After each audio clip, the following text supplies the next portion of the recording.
Can somebody say amen? Let's give God a mighty hand clap as we welcome Sarah to speak out now.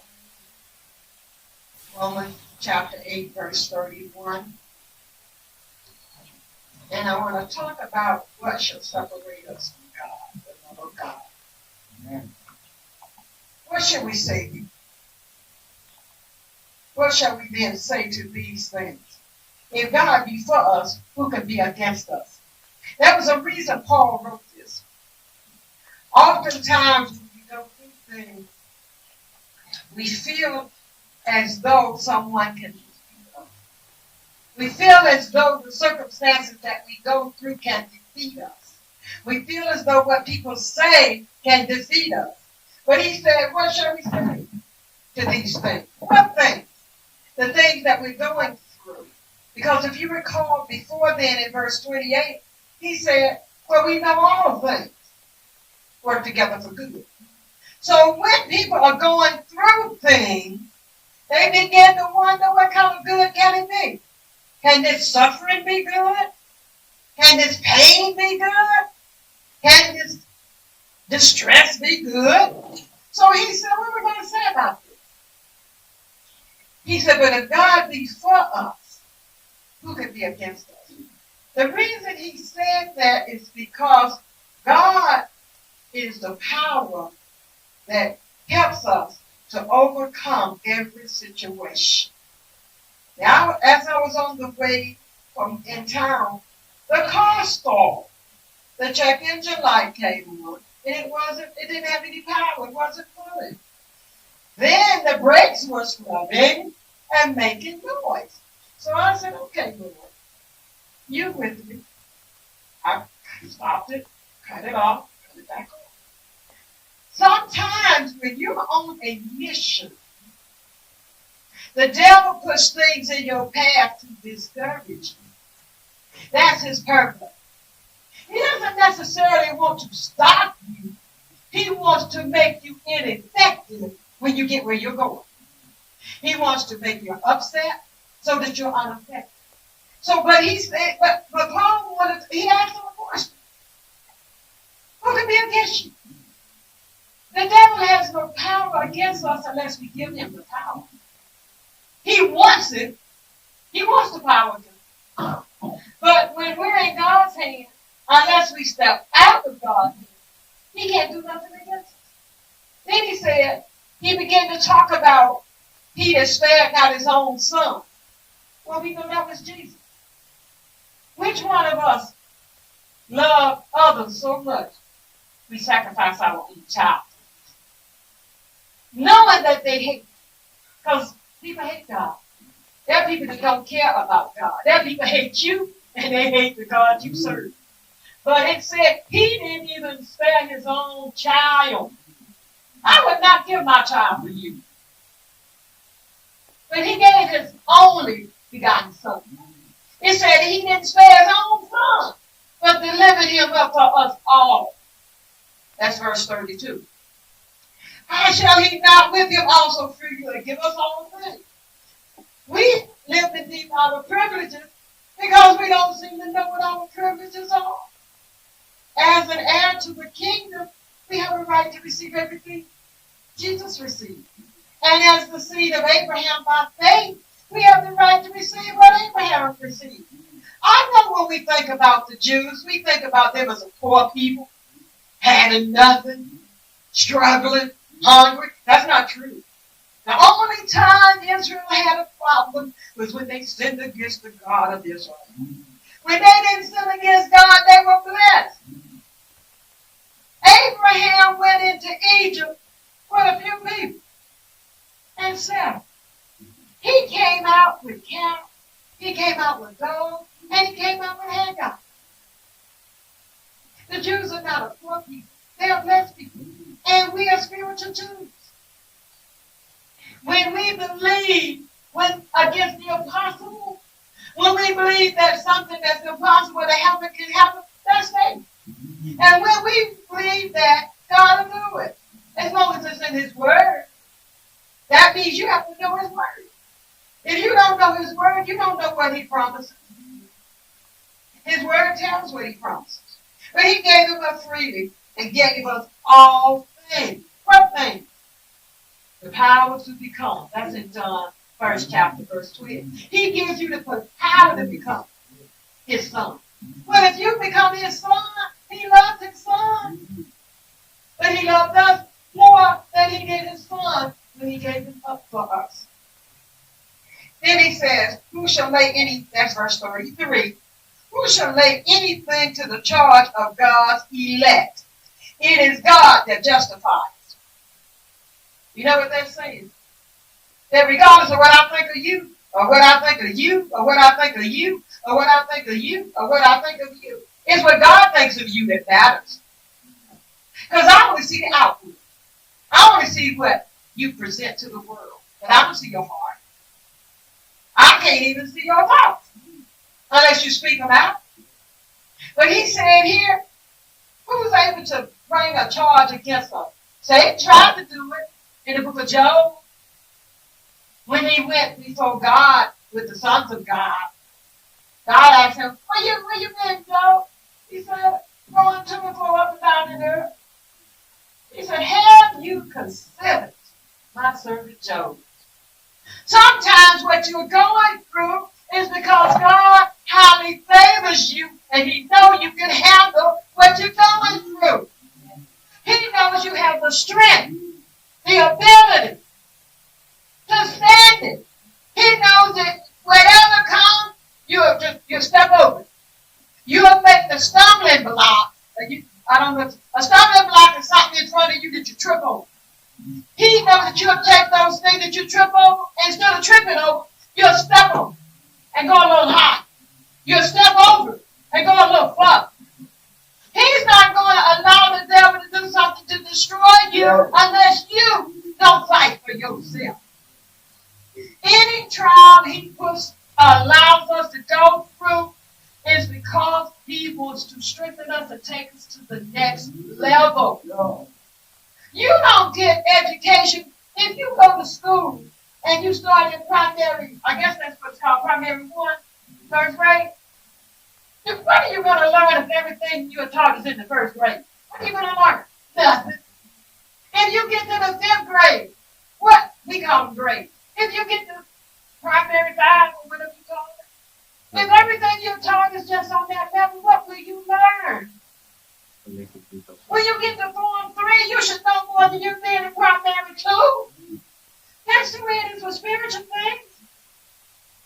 Everything you go through strengthens you, makes you strong. Something you went through last year, you can look back on it and say, God, I made it through. I can make it through. You get stronger as you go through. You get more knowledge as you go through. You get more patience as you go through. You have to experience something to learn something. Life is that way. You learn a child. When they're walking, they bump into this table. Sooner or later, they're going to learn they're going to quit bumping into this table. Unless something's wrong with them. If you keep going through the same thing over and over and over, something's wrong with you. Because sooner or later, you understand, wait, this table's about, wait, maybe I should go out. Maybe I should go out there. Maybe I should go under. Maybe I should go over. But you've got to change what you go through. Minister is supposed to change you. What you go through, minister, is supposed to change you. What you go through, leader, minister, intercessor, prayer warrior, praise team, you're supposed to learn something. What happens in school if you don't learn anything? You repeat the grade. And if you don't learn the next year, you repeat the grade. That's happening to some of you spiritually. You keep repeating the same thing over and over because you didn't learn anything. I've done it. I've been through it. Some things I keep going over and over. I'm saying, Lord, help me. Because there must be something wrong with me if I'm going to keep going through the same thing over and over and over. So he says, well, who can lay, they can't lay the charge against you. He has to. He's the judge, not us. I may see you outside, but he knows your thoughts. He knows your future. That's why he told them not to dig up the tare when you see it with the wheat. Because some tares are going to become wheat. And some tares are going to remain tare. Tare, it looks like wheat, but it doesn't taste like wheat. And it doesn't produce like wheat at the seed. So therefore, when we try to lay charge against one another, we need to remember who the judge is. We're not the judge. We may be the witnesses, but we're not the judge. When a witness goes to court, they give their testimony. I saw this person do ABCD. They give their testimony. Then the lawyers have their point. You got the defense attorney who begin to tell this person wasn't there to do ABCD. They was over somewhere else. Then you got the district attorney. And you got the prosecutor. I bring these charges against the person. But the witnesses tell their testimony. The jury makes a decision whether you're guilty, but the judge is the one who pronounced the sentence. The jury doesn't determine your sentence. The prosecutor doesn't determine your sentence. The defense attorney does not determine your sentence. The judge does. He's the judge. That's why he said, it is God that justifies. I may stumble and fall, but God is the one justifies. If you stumble and fall, God justifies you. I don't. I may accuse you, but I can't do the justification. So then he says, who is he that condemneth?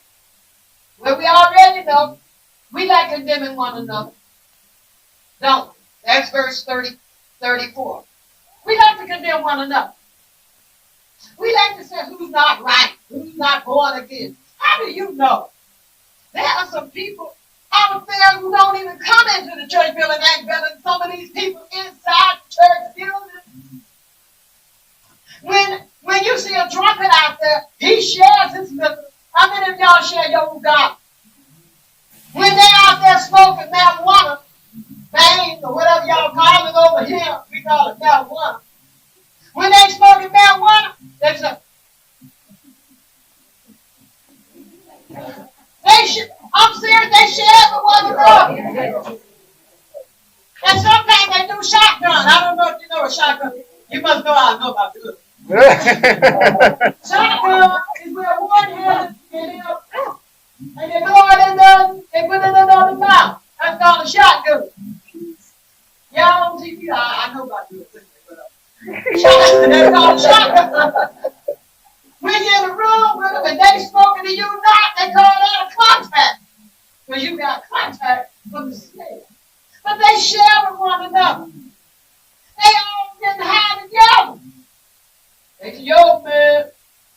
They high together. Y'all don't even want to share with one another. But y'all better than them in the world. You are high and eat your food. They don't hide. They share with one another.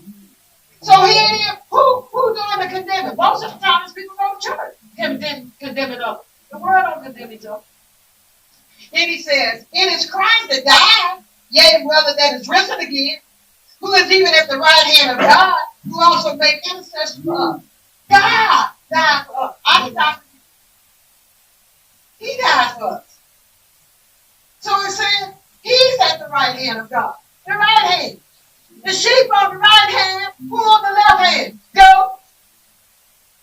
So Jesus is at the right hand of God, making intercession for me, for you. When I failed him, he said, Father, give me more time. Father, she's out of her mind. Father, have mercy on her. That's what mercy and grace is. Grace means unmerited favor. You did not deserve it. That's what. Mercy. It means you should have been condemned, but he didn't do it. So he said, Jesus is doing it. He's at the right hand of the Father. Then it says, verse 35, he asked this question. Who shall separate us from the love of Christ? Who? He said, who? And then he began to name what? Who is a person? Who is a person. Y'all in school, isn't who a pronoun or something? Trying to tell. What is who? Is it a pronoun? It's a noun. It's a noun. Is who a pronoun? What is it? No, it's a noun. It's a noun. Yes. But it's a person, right? Yes. It's not a thing. Yes. He said who? Then he starts describing things. Who? And then he says, yeah, tribulation. Is tribulation a who? You know why he says who? Because he knows the devil is a who. And he's behind all of these things he's getting ready to mention. Tribulation, caused by the devil, and it's caused by our actions. How about 85% of the things in life I've gone through was because of my own action, my own disobedience, my own not listening to God. And you too. You thinking somebody else, it wasn't you. You make the choices of your friends. You make the choices of the place you were going to try to live. You make the choices of the food you ate. That's what gave you high blood pressure, diabetes, and all the other stuff. You make the choice of clothes you wear. That's why you got corns on your feet because you wear shoes too tight. You make the decision. You make the choice. The tribulation is coming about that. Understand? Tribulation or distress. Distress. If that car hadn't cranked back up, I would have been in distress. Which one of y'all would have walked down the road and helped? Which one of you would have come help? I don't even ask the question, answer. Which one? Which one of you would have came to help? I would. I would. See how long it took? Yes. He should have said, I will. And you, some of you didn't say anything. Why wouldn't you come help? You don't know? We didn't know. Huh? We didn't know what had happened to. Yeah, but what about a call for your cup? How many of you would have came? You would have came to help? Yes. Thank you. We're supposed to help one another. That was distressful to me. I know a little bit about cars, but I didn't know how to fix them. When we're in distress, when that separates us from the love of Christ, no. What he's saying is that will the thing you go through cause Christ to not love you or for you to not love Christ? That's the question. Or if you suffer, will you quit loving? If you don't have money for 2 or 3 years and you're homeless, will you quit loving? Yes, you do. Some of y'all don't even do it out. You've got it 3 days and you made it. Ain't no need to say it because it sounds good. You may as well tell the truth. I don't know. There may be something I can go through. And I would say, okay, Lord, I don't know. It's best to not do like Peter. Peter promised not to do that. You know what? I'll die for you. He lied and denied him so quick. I don't know him. I don't know the man. Then to make sure they didn't recognize, he started cussing. Because they said, well, he sounds just like the one who with Jesus. Then he started cussing so they wouldn't recognize him. Will we do that to God? Will your friends make you give up on you? If the truth is the truth, will you stand on it? Or will you let your friends make you deny it? If I believe that what I'm doing is right and the word of God agrees with me, I don't care what you say. And I don't care if you don't like me. I'm going to stand on the truth. Because when I die, who's going to stand in judgment with me? You ain't. I'm going to be standing there by myself before him, and he'll be say, well done, or he'll say, depart. He's going to say one or the other. It's no in between. It's no in between. Laodicea church, no in between. You either be hot or you be cold, or he's going to spit you out. So he says, a persecution. People will persecute you when you're trying to do this right. That's it. That's still in verse 35. They'll persecute you. They'll persecute you. I ministered today about, that was the only thing I ministered about, but I'm a little bit hot. I ministered about that a bishop is not over an apostle. I put some slack for that because people don't agree with me, but I don't think what you agree. If I have a fault, I go by what the Bible says. I'm not interested in what people say. Apostles appoint bishops. So how a bishop going to be over apostle? Apostles are the one appoint elders, deacons, overseers, teachers, the ones that be over the church. So if they appoint them, how can they be over you? Is your child over you or you over your child? Which one? You over your child, right? So that means you had them, they didn't have you, right? Apostles appoint bishops. Read your Bible. So when somebody challenges me on it, I'm going to read your Bible. If you want to argue with somebody, argue with God, or argue with me, I just say what he says. An apostle is a called office in Ephesians 12:12. A deacon and a bishop is a desired office. That's in 1 Timothy 3:1. He that desires the office of a bishop desires a good work. So I always see what the word is there. But in any case, with persecution, you're going to get persecuted when you stand up for what's right, minister. Are you listening? You think everybody loves you? You think they love you when you whip them with the truth? No. They don't love you. I don't even love being whipped. But I want the truth. I want to go there. I don't want to be, he said, depart. I don't want him to tell me to depart. I want to go to heaven. Do you want to go to heaven? Then you got to do what he said. If you're right, stand on it. If you're wrong, admit it and step back. Is that what's wrong? That's all. Now, how many of you been hungry? Tell. How many of you hungry? You hungry? You hungry? Did you raise your hand? How many days you been hungry? Today. Then you got hungry. You got to fast 3 days. How many of you fast? How many of you fast? You fast. How many days you fast? Huh? 7 days. No food, no juice, no candy, just water. That's good. 7 days is good. What is the purpose of fast? I like to ask questions. What's the purpose of fast?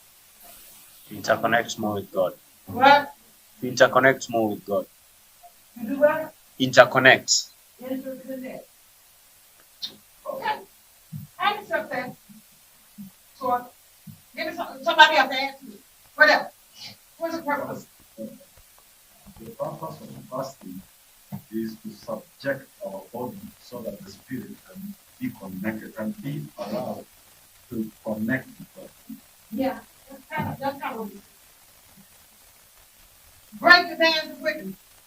Have you ever read wickedness? Have you ever? Let's see.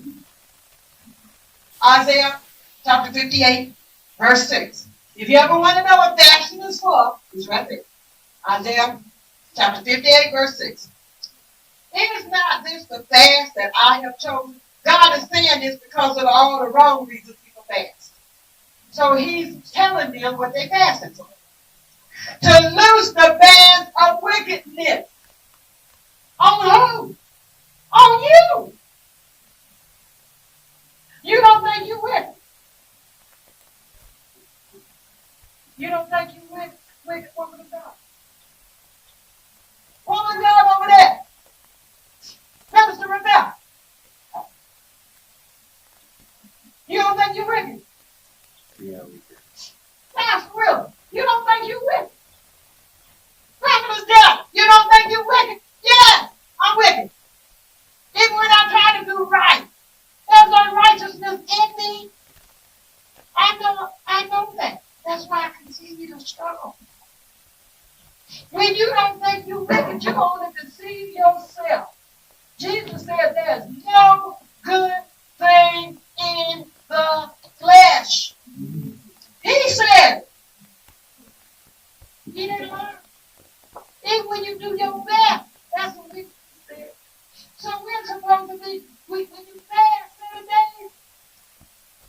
begins to tell you your issues. He begins to let you know what you messed up with. Because we all messed up. If you don't know you messed up, you got a problem. You're only fooling yourself. That's the truth. He said, let not a man think more highly of himself than he ought to. Isn't that in the scripture, Elder? Because he knows the word good, so he knows. If it ain't in the scripture, he'll say, no. It's in the scripture.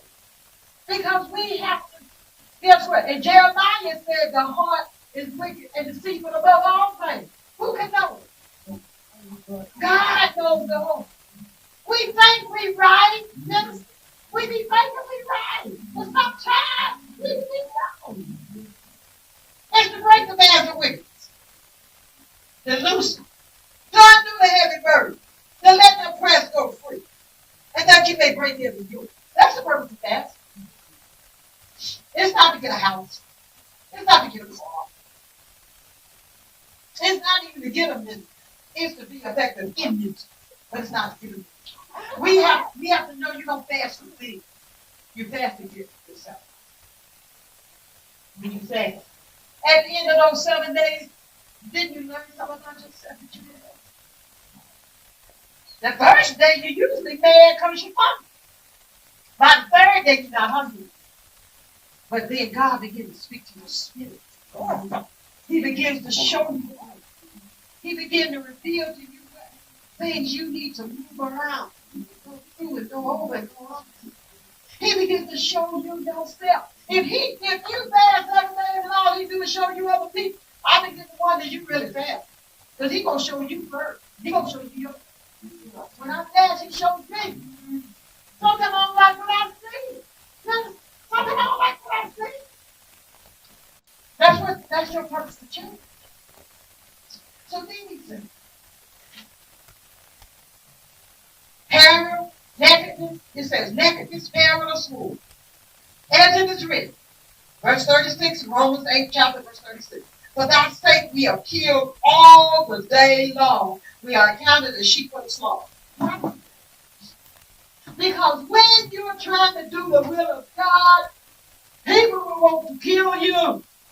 When you tell them, quit lying, quit backbiting, quit homemongering, quit committing adultery, quit committing fornication, they get mad.